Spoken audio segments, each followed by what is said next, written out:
조정의 몇 가지 방식. 타협은 가장 훌륭하고 저렴한 변호사이다.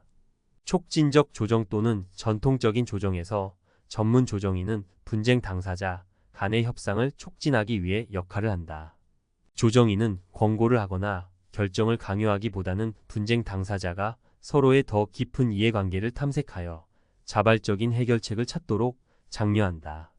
촉진적 조정에서 조정인은 갈등에 대한 자신의 견해를 밝히지 않는 경향이 있다. 법원에 의한 강제 조정. 일반적으로 조정은 완전히 자발적인 절차로 정의된다. 그러나 신속하고 비용 효율적인 합의를 촉진하는 데 관심이 있는 법원은 조정을 강제할 수도 있다. 당사자와 변호사가 조정에 참여하기를 꺼리는 경우, 조정을 통해 합의할 가능성이 낮은 경우에는 그냥 소송을 진행할 수도 있다.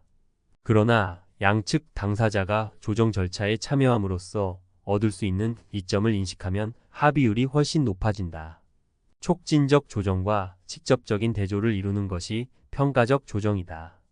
조정인이 권고와 제안을 하고 의견을 표명할 가능성이 더 높은 조정 유형이다. 평가적 조정은 주로 관련 당사자의 근본적인 이해관계에 초점을 맞추는 대신 당사자가 자신의 주장의 법적 장점을 평가하고 공정성을 판단하는 데 도움을 줄 가능성이 더 높다. 평가적 조정은 법원에서 이루어지는 조정에서 가장 자주 사용된다. 평가적 조정에서 조정인은 분쟁 분야의 법적 전문성을 갖춘 변호사인 경우가 많다. 변혁적 조정에서 조정인은 분쟁 당사자가 갈등을 해결할 수 있도록 권한을 부여하고 서로의 필요와 이해관계를 인식하도록 장려하는 데 중점을 둔다. 1994년 로버트 바루크 부시와 조셉 폴거가 쓴 조정의 약속이라는 책에서 처음 설명한 변혁적 조정은 촉진적 조정의 전통에 뿌리를 두고 있다. 이 프로세스는 건설적인 변화를 만드는데 필요한 기술을 습득하는 과정을 통해 당사자와 당사자의 관계를 변화시키는 것을 목표로 한다. 조정과 중재가 혼합된 조정 중재에서는 당사자들이 먼저 절차 자체의 조건에 합의합니다. 대부분의 조정과는 달리 당사자들은 일반적으로 절차의 결과가 구속력을 갖는다는 데 서면으로 동의한다. 그런 다음 조정인의 도움을 받아 분쟁 해결을 위한 협상을 시도한다. 조정이 교착 상태로 끝나거나 문제가 해결되지 않으면 절차가 끝난 것이 아니다. 이 시점에서 당사자들은 중재 절차로 넘어갈 수 있다.